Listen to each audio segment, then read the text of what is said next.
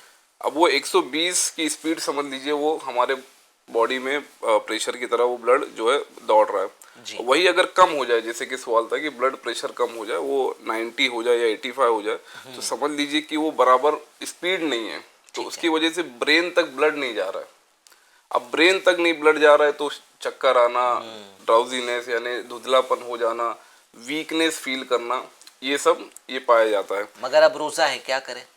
وہ تو انشاءاللہ مفتی صاحب بھی ہیں اس پہ کریں گے. سب سے پہلے میں نارمل پہلے بتا دیتا ہوں کہ پہلے اس کے کچھ کارن ہوتے ہیں جو کازز ہوتے ہیں کہ کیوں ایسا ہوتا ہے. سب سے پہلا ہو گیا کہ بندہ اگر ڈی ہائیڈریشن میں ہے, پانی کی کمی ہے تو پھر بی پی جو ہے لو ہو جائے گا. اگر وہ اینزائٹی فیئر کوئی چیز کا ہے تو بی پی لو ہو سکتا ہے.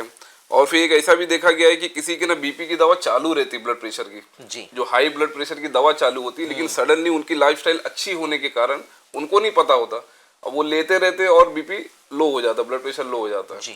تو یہ کچھ وجہ ہے. اب اس سے جیسے اب کسی کو ہو رہا ہے, جیسے کسی کا بلڈ پریشر لو ہو رہا ہے, اس کو چکر آ رہی ہے, تو اس کا کرنا کیا ہے اس وقت جو ہے اسے سپائن پوزیشن یعنی سیدھا لٹا دینا ہے. ٹھیک ہے. اب وہی ہے کہ پیر کو اٹھانا ہے کہ برین تک بلڈ جائے تو نارملی جو ہے سچویشن ہینڈل ہو جاتی ہے. ٹھیک ہے. اچھا اس وقت ہم جو ہے سالٹ واٹر اور گلوکوز واٹر بھی پلاتے ہیں اس وقت, ٹھیک ہے, کہ مطلب ڈی ہائیڈریشن ہو تو وہ مینٹین ہو جائے. اچھا اور اگر سیریسنیس ہے کہ وہ کانشیس نہیں ہے تو ہم ڈاکٹر کے پاس لے کر جاتے ہیں, انٹرا وینس یعنی آئی وی کے تھرو فلوئڈ لگا دیتے ہیں. اس میں سوڈیم کی ماترا زیادہ رہتی ہے, سوڈیم کنٹینٹ زیادہ رہتا ہے تو کچھ منٹ میں وہ نارمل ہو جاتا ہے. اب ان کا کوشچن تھا کہ روزے کی حالت میں تو اب وہ پوزیشن تو مینٹین کر سکتے ہیں, پھر وہی سیریسنیس دیکھنا ہوگا. اس میں مجھے یاد آ رہا ہے کہ ایک میرے تھے فرینڈ, ان کے ساتھ میں تھا تو ان کو ایسے کچھ چکر ایسے معاملات تھے تو میں گیا تھا ڈاکٹر کے پاس لے کے, تو بول رہے تھے نا کہ ان کو یہ پلا دو, حالانکہ وہ روزے سے تھے.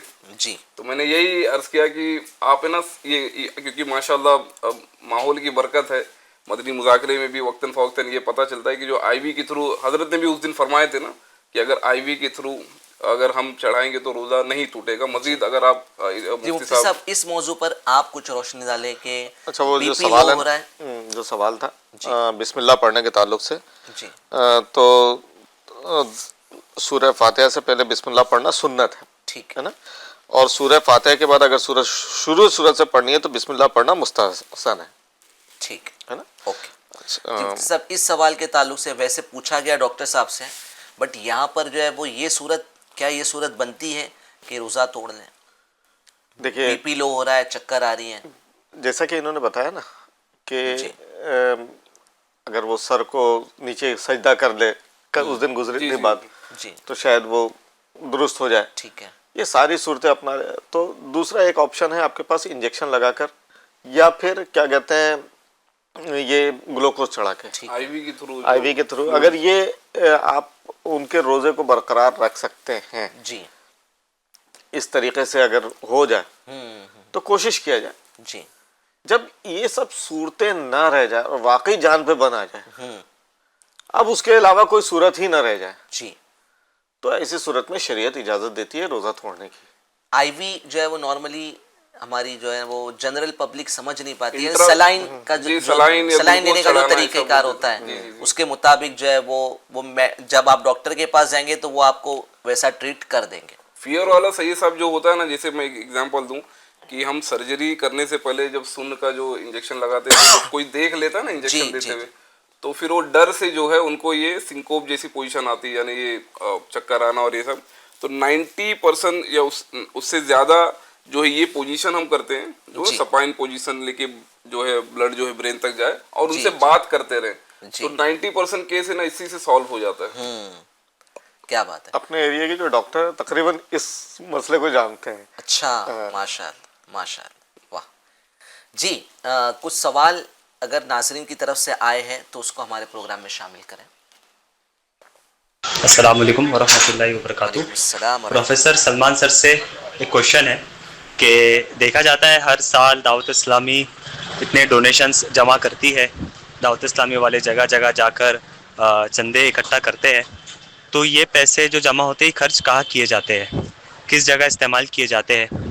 اور جب ایک سال یا کسی بھی سال جب زیادہ ڈونیشن ہو جاتا ہے یا ڈونیشن کیا جاتا ہے تو اگلے سال دوبارہ ڈونیشن کرنے کی ضرورت کیا پڑتی ہے؟ کیا وہ پیسہ کافی نہیں ہوتا؟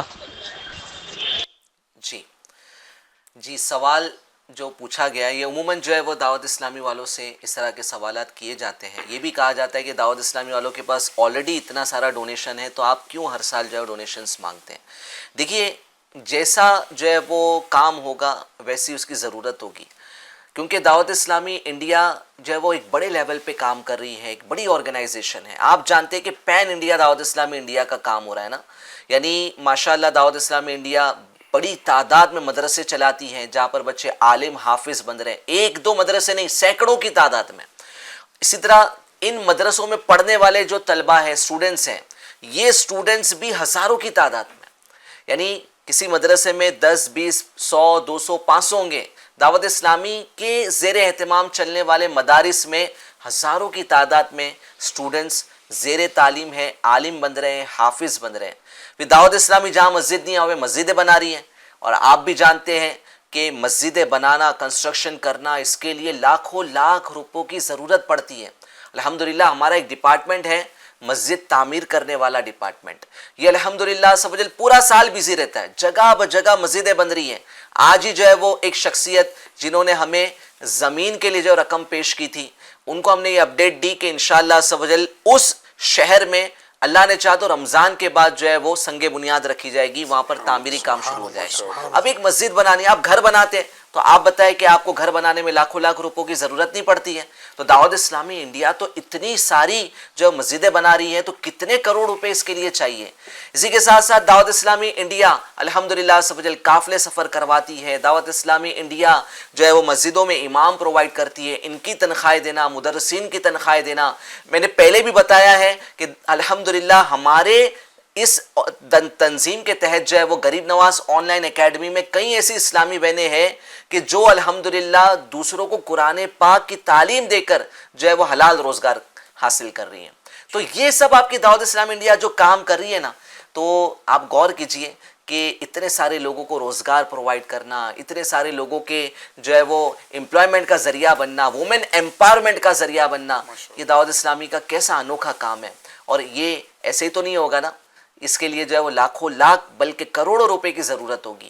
اور یقین مانیے کہ جب آپ ہمیں پیسے دیتے ہیں تو سچویشن یہ ہوتی ہے کہ آپ ہمیں کب پیسے دیتے ہیں؟ رمضان میں دیتے ہیں، ایک مرتبہ ہم درمیان میں ٹیلی تھون کر لیتے ہیں، بٹ دوسرا رمضان آنے سے پہلے ہماری جو رقم ہے نا یہ تقریباً ختم ہو چکی ہوتی ہے. آج کئی ایسے شہر ہیں دعوت اسلامی انڈیا کے کہ جہاں پر دعوت اسلامی کے مدرسے ہیں، جامعات ہیں، مسجدیں ہیں، امام ہیں، طلبہ کرام تعلیم حاصل کر رہے ہیں، بٹ وہاں پر اخراجات کرنے کے لیے پیسے نہیں ہیں، سیلریز دینے کے لیے جو ہے وہ تنخواہیں دینے کے لیے جو ہے پیسے نہیں ہیں. جو فنڈ آپ نے ہم کو پچھلے سال دیا تھا وہ سال ختم ہونے تک وہ تقریباً ختم ہو چکا ہوتا ہے. تو اگرچہ دعوت اسلامی کو اتنی بڑی تعداد میں آپ عطیات دیتے ہیں، ڈونیشنز دیتے ہیں، مگر آپ کام بھی تو دیکھیے کہ دعوت اسلامی کتنا کام کر رہی ہے. یہ تو وہ کام ہو گیا کہ جو دعوت اسلامی آلریڈی کر رہی ہے. آپ دیکھیں کہ کتنے ایسے کام ہے کہ جن کو دعوت اسلامی انڈیا کرنا چاہتی ہے. لوگ چاہتے ہیں کہ ان کے شہروں میں بھی جو ہے وہ ہم مدرسے قائم کریں، ان کے شہروں میں بھی مسجد بنائی جائے، ان کے شہروں میں امام بھیجے جائیں، مگر کیونکہ ہمارے پاس سفیشینٹ فنڈ نہیں ہے، اتنی رقم نہیں ہے، اتنا پیسہ نہیں ہے، تو ہم بہت جو ہے وہ چاہتے ہوئے بھی یہ کام نہیں کر پاتے. تو آپ اگر ہمارا تعاون کرتے ہیں، آپ ہمارا ساتھ دیتے ہیں، تو انشاءاللہ جو ریگولر ورک ہو رہا ہے دعوت اسلامی کا وہ بھی دعوت اسلامی اسموتھلی چلا سکے گی، اور انشاءاللہ یہ کام اور مزید بڑھ سکے گا، اس میں ترقی ہو سکے گی انشاءاللہ. میں چاہوں گا کہ مفتی صاحب بھی اس میں کچھ ایڈ کریں. جی مفتی صاحب. آپ ماشاءاللہ آپ نے بہت اچھا جواب دیا. جی. اور دعوت اسلامی کے ماتحت جو چلنے والے ادارے ہیں یا شعبہ جات ہیں، ڈپارٹمنٹس ہیں، تو تقریباً انڈیا میں 50 ڈپارٹمنٹ کے تحت دعوت اسلامی کام کر رہی ہے. اور ان ڈپارٹمنٹ میں جو افراد کام کر رہے ہیں ان کی تنخواہیں دینا، یہ کتنا عظیم ترین کام ہے. جی لوگوں سے ایک گھر نہیں سنبھلتا. جی جی. اور دعوت اسلامی ہزاروں گھر کو آباد کیے ہوئے. سبحان اللہ سبحان اللہ. اعتراض کر دینا، جی بول دینا بہت آسان کام ہوتا ہے. جی لیکن آپ ڈیپلی گھس کر دیکھیے دعوت اسلامی میں.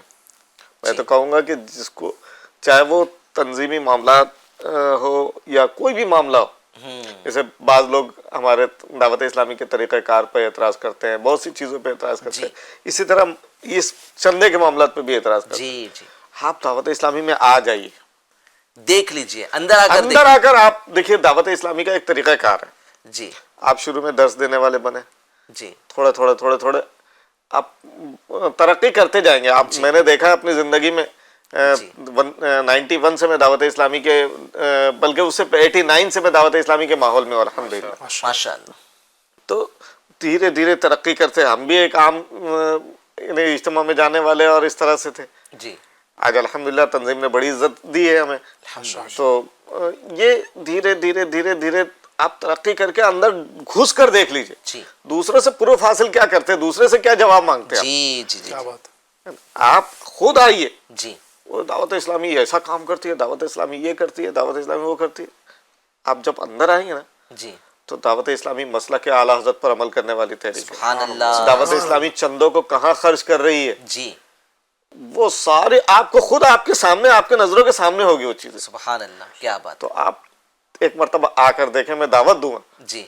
دھیرے دھیرے آپ ظاہر ڈائریکٹ آپ نہیں چھلانگ لگا کے سکیں گے، لیکن آپ ایک ایک گوشے پہ آپ نظر رکھیں گے. جی.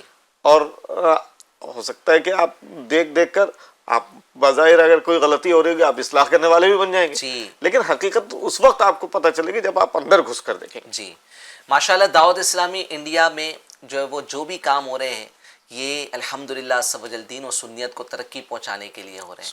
تو آپ دعوت اسلامی انڈیا کا ساتھ دیجئے. آپ اعتراضات پر توجہ نہ دیں. اعتراض کرنا بہت آسان کام ہے. دعوت اسلامی کام کرتی ہے. آپ دیکھیں نا، ایک نے جو ہے وہ میسج چلا دیا، اس کو کتنا ٹائم لگا.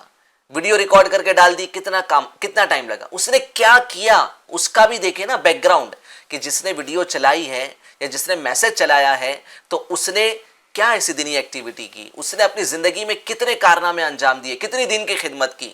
آپ کی دعوت اسلامی کا کام تو آپ کی آنکھوں کے سامنے ہے. دعوت اسلامی کا کام کسی سے ڈھکا چھپا نہیں ہے. الحمدللہ ماشاءاللہ دعوت اسلامی جو ہے وہ 41 سکولز ہو جائے گی ہماری. ابھی اس سال جو ہے وہ انشاءاللہ 41 سکولز ہو جائے گی. آج جو ہے وہ کون سے ایسے ادارے ہیں کہ جو ہے وہ اتنی بڑی تعداد میں سکول، اور تقریباً 15 سے 16 ہزار بچے جو ہے وہ دارالمدینہ سکول جو دعوت اسلامی چلاتی ہے اس میں زیر تعلیم ہے. تو ماشاءاللہ سکول چلانے کا معاملہ دیکھ لیجئے، مدرسے چلانے کا معاملہ دیکھ لیجئے، مدرسے مسجد چلانے کے معاملات، مسجد کو تعمیر کرنے کے معاملات. تو آپ جب بھی دیکھیں گے دعوت اسلامی کے کاموں کو تو آپ کو بڑی تعداد دکھائی دے گی. ایک دو نہیں، سینکڑوں کی تعداد میں دعوت اسلامی یہ کاموں کو انجام دے رہی ہے. تو دعوت اسلامی انڈیا کا ساتھ دے، اعتراضات کی طرف توجہ نہ رکھے. آپ اپنی زکوٰۃ فطرے دعوت اسلامی کو پہلے بھی آپ نے دیا ہے، آئندہ بھی دیتے رہیے. انشاءاللہ عز و جل آپ کی دی ہوئی رقم سے دعوت اسلامی انڈیا دین کی خدمت کرے گی. کہیں نہ کہیں جو ہے وہ دینی ایکٹیویٹی کرے گی. کسی جگہ مسجد کی ضرورت ہے وہاں پہ مسجد بنائے گی، کہیں مدرسے کی ضرورت ہے وہاں پہ مدرسہ بنائے گی. انشاءاللہ ہو سکتا ہے کہ آپ کی دی ہوئی رقم سے کوئی عالم دین بن جائے، آپ کی دی ہوئی رقم سے کوئی حافظ قرآن بن جائے. تو بس دعوت اسلامی کا ساتھ دیتے رہے اور آ جائے. جیسا مفتی صاحب نے کہا نا، دعوت اسلامی میں آ جائے. ہمیں صرف آپ کا مال نہیں چاہیے بلکہ ہمیں آپ خود چاہیے. آپ خود آ جائیے، مل کر کام کیجئے. دیکھیے کتنا مزہ آتا ہے دین کی خدمت کرنے میں. تو ماشاءاللہ جو ہے وہ یہ جو سائل نے جو سوال کیے تھے، ہو سکتا ہے کہ اس جواب کے ذریعے سے کئی اسلامی بھائیوں کے وسوسوں کی کاٹ ہو چکی. جی یعنی بعض سوالات ایسے بھی ہوتے ہیں نا جی کہ آپ ایسا کر رہے ہو، آپ ایسا کر رہے ہیں. خالی میں اتنا کہہ دینا چاہتا ہوں کہ دعوت اسلامی دارالافتاء اہل سنت کے دامن کو مضبوطی سے تھامے ہوئے ہیں. سبحان اللہ. ماشاءاللہ ماشاءاللہ. اور صرف دارالافتاء اہل سنت کے ساتھ ساتھ ہمارے ہند کے جو اکابر علماء ہیں، جی وہ معاملات جو ہم دارالافتاء اہل سنت کے ساتھ ساتھ بہت سے معاملات ہم خصوصاً ہمیں ہند میں جو اہم کام کرنا ہے، جو اہم یعنی دوسری جگہوں پہ نہیں ہوتے لیکن ہمارے یہاں کرنا ہے ہم کو. الحمدللہ. تو ہم اس کو باضابطہ ہند کے بڑے علماء اکابر علماء میں جن کا شمار ہوتا ہے جی ہم ان سے رہنمائی لیتے ہیں. آپ بھی مجھے ہی بھیجتے ہیں کہ اس حد تک کہ یقین مانیے کہ لوگوں کی اس طرف توجہ نہیں ہوتی ہوگی کہ اس پر بھی شرعی رہنمائی لینی چاہیے. الحمدللہ جو بھی نیا کام ہوتا ہے نا تو پہلے ہمیں امیر اہل سنت نے سوچ دی ہے کہ کچھ بھی نیا کرنا ہے آپ کے پاس اس کی شرعی رہنمائی نہیں ہے تو پہلے مفتیان اکرام سے رہنمائی حاصل کرو. تو کئی مرتبہ ایسا ہوتا ہے کہ مفتی یحییٰ رضا صاحب کی خدمت میں عرض کرتے ہیں, پھر مفتی صاحب جو ہے وہ جو ہمارے دارالافتاء اشرفیہ کے مفتیان اکرام ہیں ان سے رہنمائی لے کے ہم کو عطا ہم فرماتے ہیں. دارالافتاء اہل سنت اور الجامعۃ الاشرفیہ آپ نے ذکر کیا جیسا, تو ان یہاں کے مفتیان کرام سے ہم جب تک کہ مطمئن نہیں ہو جاتے جی ہم قدم آگے نہیں بڑھاتے. ماشاءاللہ. ہم مسائل میں بعض مسائل میں اختلاف ہو سکتا ہے جی لیکن یہ فروعی مسائل میں جی فروعی مسائل میں پہلے بھی علماء کا اختلاف رہا اور آج بھی اختلاف چلا آ رہا ہے. فروعی مسائل میں اختلافات ہو سکتے ہیں جی لیکن اصولی مسلک اعلی حضرت کی پابند دعوت اسلامی تحریک ہے اور اسی کے مطابق دعوت اسلامی کام کرتی ہے, شرعی رہنمائی لے کر کرتی ہے. سبحان اللہ سبحان اللہ, کیا بات ہے. دعوت اسلامی کا ساتھ دینا ہے انشاءاللہ, مرتے دم تک دعوت اسلامی کے ساتھ میں رہنا ہے, دعوت اسلامی انڈیا کا ساتھ دینا ہے انشاءاللہ عز و جل. ایک آڈیو آئی ہے تو وہ آڈیو پلیز جو ہے وہ چلا دیجیے. ورحمۃ اللہ وبرکاتہ. السلام ورحمۃ اللہ. ماشاء اللہ عمران بھائی کو دیکھ کر بڑی خوشی ہوئی. ڈاکٹر صاحب اللہ آپ کو سلامت رکھے. ایک سوال تھا کہ اگر کڈنی میں جو اسٹون ہے اس کا درد ہو رہا ہو روزے کی حالت میں تو ایسی صورت میں کیا کرنا چاہیے؟ تو مفتی صاحب سے سوال تھا کہ اگر زیادہ بڑھ جائے درد تو روزہ توڑ سکتے ہیں کیا؟ چلے ڈاکٹر صاحب سے بھی سوال ہو گیا اور مفتی صاحب سے بھی سوال ہو گیا. جی ڈاکٹر صاحب. جی کڈنی اسٹونز کا جو پین ہوتا ہے صحیح سب بہت سیویئر ہو جاتا ہے. کبھی مجھے کبھی بھی رہا ہے ایک عرصے تک, بہت زیادہ سیویئر ہو جاتا ہے. جی حالانکہ اس کے پہلے مطلب اس کے ہونے سے پہلے ہی ہمیں کچھ ایسے ڈائٹ وغیرہ ہمیں فالو کرنا چاہیے کہ نہ ہو. اب وہ ہو گیا ہے اور پین اگر ہو رہا ہے تو وہ ڈیپینڈ کرتا ہے کہ کون سا سیویئر پین ہے. جی تو اس میں تو ماشاءاللہ مفتی صاحب مزید یہ کریں گے. حالانکہ سیویئر پین بہت ہو جاتا ہے. اب اس میں ایسا ہے کہ اگر روزے نہیں ہو جیسے روزے کی حالت نہیں تو اس میں تو ہم باقاعدہ جو ہے پین کلر دیتے ہیں ہائی, اور باقاعدہ پھر انجیکشن بھی دینا پڑتا ہے. اگر بہت زیادہ ایکسٹریم لیول کا پین ہو تو آئی ایم یعنی انٹرامسکولر انجیکشن بھی ہم دیتے ہیں. اب مزید مفتی صاحب فرمائیں گے روزے کی حالت. روزے کی حالت میں انجیکشن یعنی اتنا زیادہ درد ہو رہا ہے تو انجیکشن کی تو ویسے ہی اجازت ہے, جس سے پہلے بھی کئی مرتبہ یہ مسئلہ گزر چکا ہے. ٹھیک ہے. تو اگر بہت زیادہ سیریس معاملہ ہے جی تو انجیکشن لے لیں. اب انجیکشن سے بھی کام نہیں بند پڑ رہا ہے اور جان پہ بنانے کا اندیشہ ہے یا تکلیف بہت زیادہ بڑھ جائے گی, ایسا ہونے کے اندیشے ہیں, تو ایسی صورت میں شریعت مطہرہ روزہ توڑنے کی اجازت دیتی ہے, لیکن یہ فیصلہ خود سے نہ کر لیں. صحیح. اب وہ بولیں گے اب کہاں اس وقت مفتی صاحب کو تلاش کریں کہاں, تو ایسا دیکھیے ایک چیز یہ ہے کہ کم سے کم ایک دو ڈاکٹروں کو دکھا لیں اور اپنا بھی تجربہ ہوتا ہے نا, ایک صرف ظن کر لینے سے نہیں ہوتا ہے, جی معمولی خیال کر لینے سے نہیں ہوتا. بعض لوگ ہیں بہت جلد بازی ہوتی ہے بس تو میں تو چلا ہی جاؤں گا, تو ایسا مسئلہ نہیں ہوتا ہے. کبھی کبھی بہت معمولی سی بات ہوتی ہے لوگ اس کو بہت بڑا لے لیتے ہیں, تو اس کے لیے ایک کیا کہتے ہیں بڑے ڈاکٹر سے بھی مل لے. اب وہ ڈاکٹر دو تین ڈاکٹر ویسے ہی رائے دے دے تو پھر بڑی مجبوری ہوتی ہے. اور جیسے ڈاکٹر صاحب نے کہا کہ جب جس کو یہ تکلیف ہے تو رات میں جو افطار سے لے کر سحری تک پانی کی تعداد اچھی خاصی رکھے پانی پینے میں, تو انشاءاللہ وہ تکلیف ہوگی ہی نہیں, جو میرا اندازہ ہے. انشاءاللہ. علی بھائی تجارت کے تعلق سے ہمارا موضوع چل رہا تھا. جی تو تجارت کو جو ہے وہ کس طریقے سے پاک رکھا جا سکتا ہے اور حرام سے کیسے بچا جا سکتا ہے, اور وہ کون سی غلطیاں ہیں جو عمومی طور پہ جو ہے وہ تاجران کر رہے ہوتے ہیں جس کی وجہ سے جو ہے وہ جو ایک مبارک کام ہوتا ہے, جیسا کہ آپ نے بتایا کہ تجارت کرنے والا اللہ کی راہ میں اگر اس کی نیت یہ ہے کہ گھر والوں کی کفالت کرے گا, تو ایک اچھا کام جو کر رہا تھا بٹ وہ چند معاملات کی وجہ سے وہ اچھا کام برائی میں تبدیل ہو جاتا ہے, گناہ میں تبدیل ہو جاتا ہے. تو ایسی کون سی غلطیاں ہیں جو ایک تاجر کرتا ہے؟ اب دیکھیں اس میں غلطیاں تو مختلف طرح سے ہو سکتی ہیں. مختلف کاروبار کے اندر بعض اوقات کاروبار جو ہے وہ دیکھا جائے گا کہ وہ کون سا کاروبار ہے. جی لیکن ایک جنرل جو غلطی کی جاتی ہے وہ ہے جھوٹ سب سے زیادہ. جی یعنی کاروبار جنرلی جو بھی کاروبار آپ کرتے ہیں نا تو اس کے اندر ایک کامن سی جو غلطی لوگ کرتے ہیں جو اپنے اس کاروبار کی کمائی کو بعض اوقات حرام کر لیتے ہیں یا حرام کی آمیزش ہو جاتی ہے وہ ہے جھوٹ کے ذریعے سے. تو جھوٹ بہت زیادہ بولا جاتا ہے بات بات پر جھوٹ. یعنی اگر آپ دیکھیں نا آپ اس وقت ماہ رمضان ماشاءاللہ جاری ہے تو کئی جگہ جب فروٹ لینے جاتے ہیں افطار کے وقت میں تو اس سے کہتے ہیں کہ بھائی میٹھا دینا. اچھا اب ان کا کیا ہے نا وہ تربوز ہے مثال ہے ٹھیک ہے یا خربوزہ ہے یا کوئی اس طرح کی چیز ہے. اب وہ کاٹیں گے ان کو اندازہ ہوتا ہے ایسی جگہ سے کاٹتے ہیں تربوز کہ جہاں سے وہ لال ہوگا.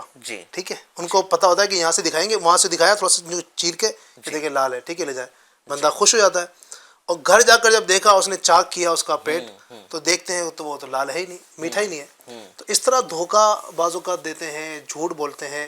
سب سے زیادہ جو خرابی ہوتی ہے کاروبار کے اندر یہ ہوتی ہے دھوکہ دینا اور جھوٹ بولنا. بعض اوقات یہ ہوتا ہے کہ ایک چیز اس کا اتنا ریٹ نہیں ہے لیکن اس کو اتنے میں بیچ دینا. مجھے ایک بزرگ کا یہاں پر ایک واقعہ بھی یاد آیا انشاءاللہ میں اس کو عرض کرتا ہوں.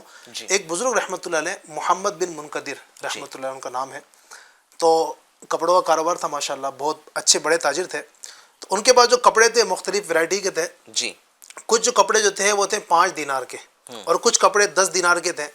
تو ایک شخص آیا آپ کی غیر موجودگی میں. اس وقت آپ کے شاگرد دکان پر بیٹھے ہوئے تھے وہ اس وقت دکان چلا رہے تھے. تو اس شخص نے کپڑا جو لیا اس نے کہا کہ کپڑا دیجئے. اب وہ جو شاگرد صاحب تھے انہوں نے 5 دینار والے کپڑے کو 10 دینار کہہ کر بیچ دیا. وہ بیچ دیا وہ 10 دینار لے لیے. اب جب حضرت تشریف لائے دکان پر اور پتہ چلا کہ ایسا معاملہ ہے 5 دینار کا کپڑا تھا اس کو 10 دینار میں بیچ دیا گیا.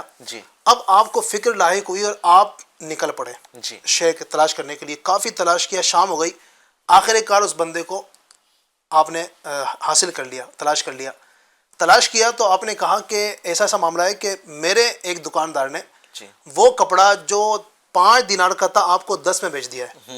اب تم مجھ سے وہ پیسے واپس لے لو یا تو اس نے کہا کہ حضرت ایسے کیسے ہو سکتا ہے ہو سکتا ہے کہ میں نے اپنی خوشی سے وہ لے لیا ہو زیادہ جو ہے پیسے دے کر کے.